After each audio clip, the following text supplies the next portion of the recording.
It is Tuesday, May 27th. This is The Warning. Donald Trump appeared in public as commander-in-chief, and therefore he desecrated the United States Armed Forces and every man, every woman, every soldier, sailor, airman, Marine, and Coast Guardsman that has ever served in the cloth of the nation.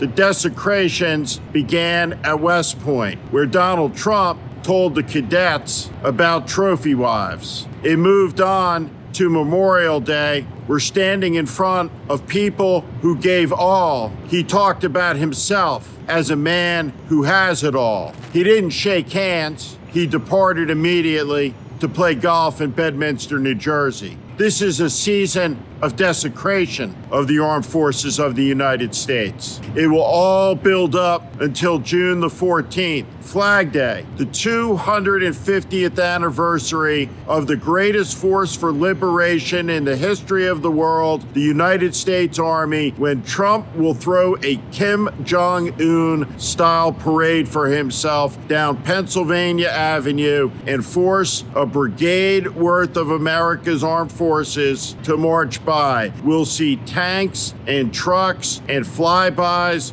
all of it aimed at venerating and sating the ego of a dangerous man, a wannabe tyrant who is decomposing in real time. Now, I'm going to read the late night madness that Donald Trump tweeted out. It is essential to understand that there is no secret source needed to interpret this, no anonymized sourcing necessary. There is nothing to ferret out. There is no conspiracy. What has been building for 10 long years. And America's broken and corrupt corporate media, starting with, for example, the New York Times' Maggie Haberman, somebody who has been heralded and awarded prizes like the Pulitzer as a type of Trump whisperer who could singularly interpret him. He needed no interpretation.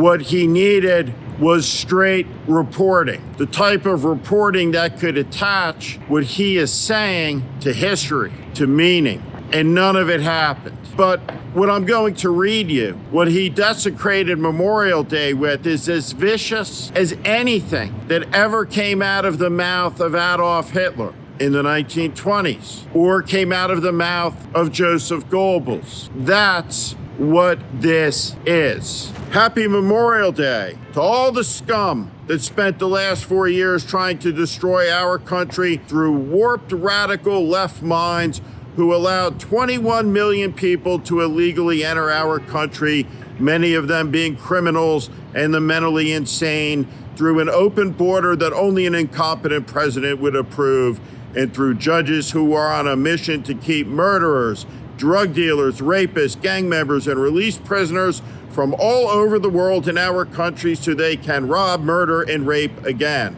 All protected by these USA-hating judges who suffer from an ideology that is sick and very dangerous for our country. Hopefully, the United States Supreme Court and other good and compassionate judges throughout the land will save us from the decisions of the monsters who want our country to go to hell. But fear not, we have made great progress over the last 4 months, and America will soon be safe and great again. Happy Memorial Day, and God bless America.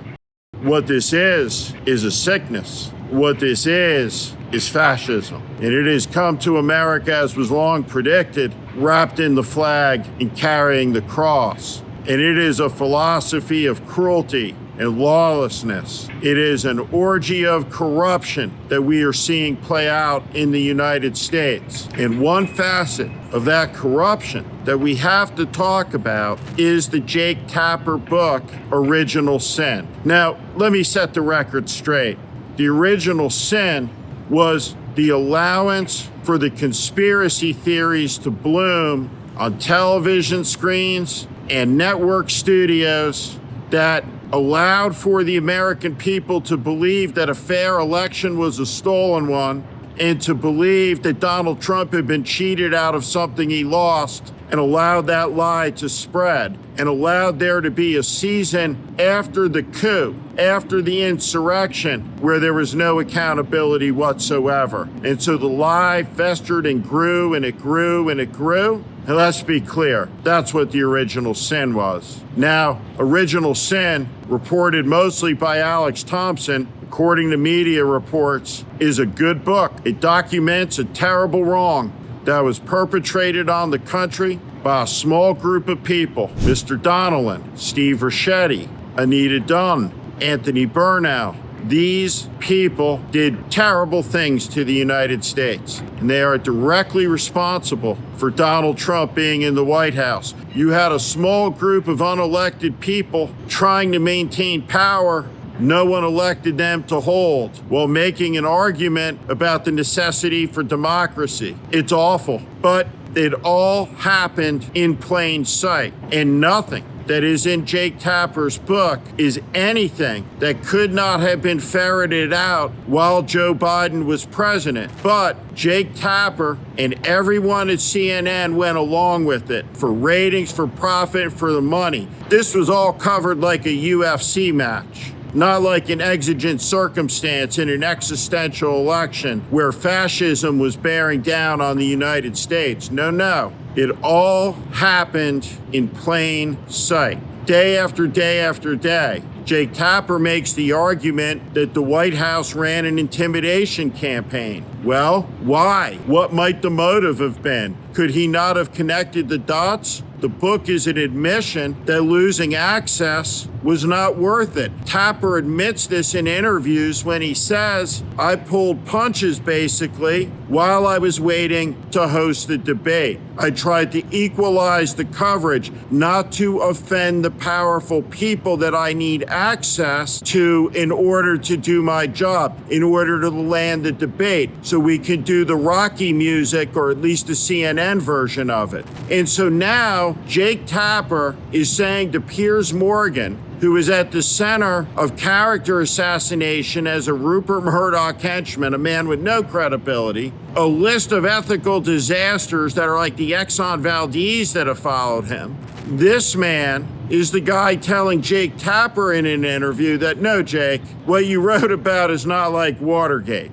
And it's not, unless it is that Watergate was filmed by the media and not reported on for 3 years. Now, CNN has turned itself into QVC to sell books, and Jake Tapper is declaring himself to basically be Woodward and Bernstein, or both. While he's talking about this cover-up that supposedly went down in plain sight, what's happening in plain sight is utter madness. The madness of Donald Trump, incoherence, dangerous bluster, unyielding threats, and the sick performances of his team of narcissists like the skank of Arabia, Kristi Noem.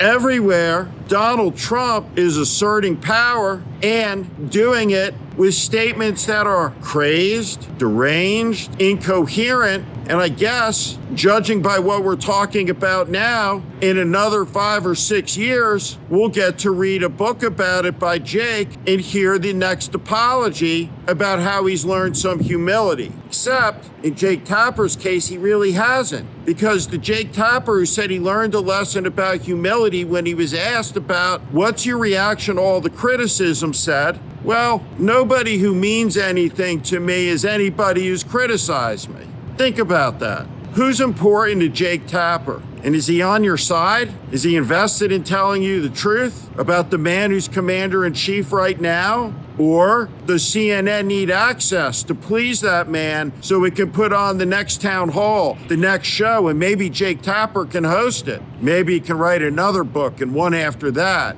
And so what you're seeing is the Washington media industrial complex that has done so much damage because its partners are the powerful people it's supposed to cover, but don't cover, not in the moment, but after the fact. And here's the thing, Donald Trump needed explication, not interpretation. And yet, every night on CNN, there'll be Scott Jennings on Mr. Tapper's network to tell you that Donald Trump did not mean the thing he just said very clearly that he meant. And so, On and on it goes. A great circle, a great cycle of American corruption. And what is necessary in the country is a reform movement that will bring it all to heel. But understand this, it is all deeply connected. This is the warning. I'm Steve Schmidt. This is the warning. I invite you to join this community where I promise to be honest, blunt, and direct about what is happening in this country. America is in crisis. Follow and subscribe to this channel and on Substack. Thank you.